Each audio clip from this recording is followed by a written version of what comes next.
नमस्कार और आपका बहुत बहुत स्वागत है। तो आज हम सब मिलकर श्री हनुमान चालीसा के बिल्कुल हृदय में उतरने वाले हैं। देखिए, ये सिर्फ एक स्तोत्र या प्रार्थना नहीं है, नहीं, ये तो भक्ति, शक्ति और निस्वार्थ सेवा की एक बहुत ही गहरी कहानी है। एक ऐसी कहानी जिसमें वो सीख छिपी है जो हम सबके जीवन में, हमारी चुनौतियों में, हमारी जीतों में कहीं ना कहीं गूंजती है।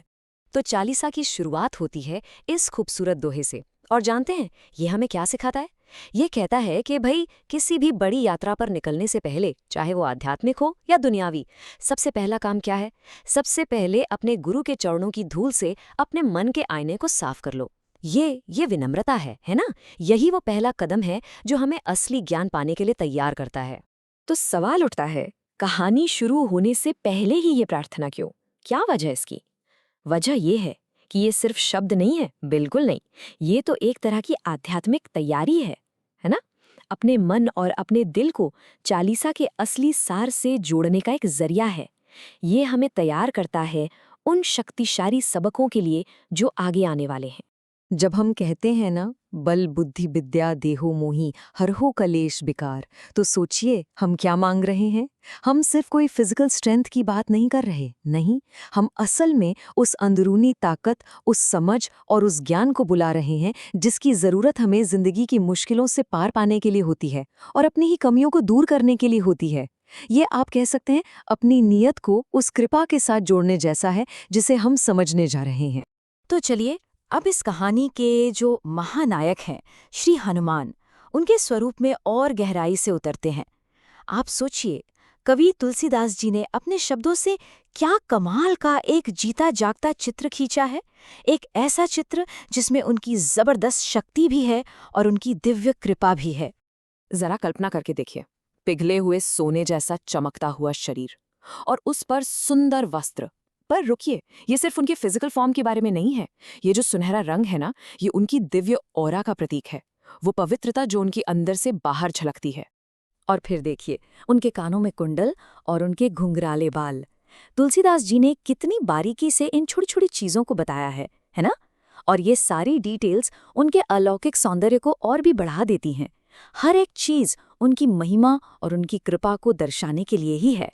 और यहाँ हम देखते हैं उनकी शक्ति के निशान। एक हाथ में है वज्र, जो दिखाता है कि उनकी शक्ति को कोई रोक नहीं सकता, और दूसरे हाथ में विजय का ध्वज, जो धर्म की जीत का प्रतीक है। जानते हैं, यही वो चीज़ है जो हनुमान जी के चरित्र को असल में परिभाषित करती है, ताकत और मकसद का ये जबरदस्त मेल। लेकिन एक मिनट, हनुमान जी की असली ताकत सिर्फ उनकी गदा में नहीं है। नहीं, वो तो ज्ञान और गुणों के सागर हैं, बेहिसाब शक्ति के घर हैं। और सबसे जरूरी बात, वो हमेशा अपने प्रभु श्री राम की सेवा के लिए तैयार रहते हैं। बस यही कॉम्बिनेशन, ताकत, बुद्धि और अटूट भक्ति, उन्हें इतना खास, इतना असाधारण बनाता है। तो सवाल ये है कि हनुमान जी अपनी इतनी जबरदस्त शक्ति का इस्तेमाल करते कहाँ हैं? जवाब सिर्फ एक है, राम काज में।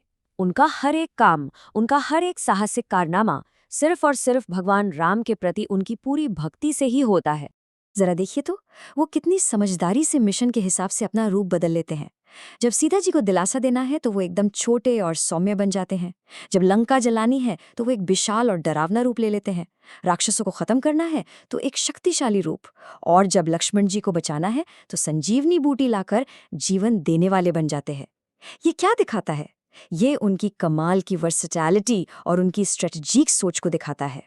और आपको पता है, उनके इस सेवा का सबसे बड़ा इनाम क्या था? भगवान राम के बस ये शब्द। सोचिए, भरत जो राम जी के सबसे प्यारे भाई थे, उनकी बराबरी हनुमान जी से करना, अरे ये तो किसी भी दुनियावी इनाम से बहुत बहुत बड़ा है। ये भक्ति का सबसे बड़ा सम्मान है। तो अब सवाल ये है कि हनुमान जी की ये कहानी आज हम भक्तों के लिए एक आशीर्वाद कैसे बन जाती है? वो ऐसे, क्योंकि चालीसा सिर्फ कोई पुरानी कहानी नहीं है, नहीं, ये एक जिंदा जागता, एक एक्टिव वादा है। ये जो पंक्ति है ना, दुर्गम काज जगत के जेते, सुगम अनुग्रह तुम्हरे देते, इसमें चालीसा का सबसे बड़ा वादा छुपा है। क्या है वो वादा? यही कि इस दुनिया का कोई भी मुश्किल से मुश्किल काम आपकी कृपा से एकदम आसान हो जाता है। और बस यही भरोसा है जो भक्तों को अटूट विश्वास देता है। और ये सुरक्षा सिर्फ आध्यात्मिक नहीं है, उससे कहीं ज्यादा है। चालीसा हमें ये यकीन दिलाती है कि हनुमान जी का नाम लेने भर से सारे संकट टल जाते हैं, बुरी आत्माएं पास नहीं फटकती और बीमारियां और दर्द भी मिट जाते हैं। उनकी शरण में आना मतलब हर तरह का सुख पाना। ये बिल्कुल ऐसा है जैसे आप दिव्य कृपा के एक मजबूत कवच के अंदर हों। और अब हम पहुंचते हैं इस व्याख्या के आखिरी हिस्से में, फलश्रुति। मतलब आखिर में हनुमान चालीसा पढ़ने का फल क्या मिलता है, इसका वरदान क्या है। एक लाइन है जो कहती है, जो 100 बार पाठ करे कोई। यहाँ ये जो 100 नंबर है ना, ये पूरी भक्ति के साथ बार बार पाठ करने का प्रतीक है। और इसका इनाम क्या है, छूटे ही बंदी महासुख होई। मतलब आप सारे बंधनों से आजाद होकर परम सुख पाते हैं। जरा सोचिए अपने रोजमर्रा के बंधनों के बारे में। स्ट्रेस, टेंशन, डर, ये उन सब से आजादी का वादा है। लेकिन शायद सबसे बड़ा वरदान, सबसे बड़ा तोहफा तो ये है, हनुमान जी की महिमा गाने से इंसान सीधा भगवान राम तक पहुंच जाता है। ये परमात्मा तक पहुंचने का डायरेक्ट रास्ता है। और जब किसी को वो कनेक्शन मिल जाता है तो ना जाने कितने जन्मों के दुख बस यूं ही मिट जाते हैं। वही तो है असली परम शांति। और फिर आता है ये आखिरी दोहा जो पूरी चालीसा का सार अपने अंदर समेट लेता है। हे पवन पुत्र, आप जो सारे संकट हर लेते हैं, आप जो मंगल की ही मूर्ति हैं, आप श्री राम, लखन और सीता जी के साथ मेरे दिल में बस जाइए। ये एक भक्त की सबसे सच्ची, सबसे गहरी प्रार्थना है। और बस इसी एक सवाल के साथ मैं आपको छोड़े जा रहा हूं। हनुमान जी की निस्वार्थ सेवा और उनकी अपार शक्ति की इस कहानी से हम और आप आज अपनी जिंदगी में समर्पण और भक्ति का असली मतलब क्या सीख सकते हैं, इस पर जरूर सोचिएगा। अगली बार तक अपनी खोज जारी रखिएगा।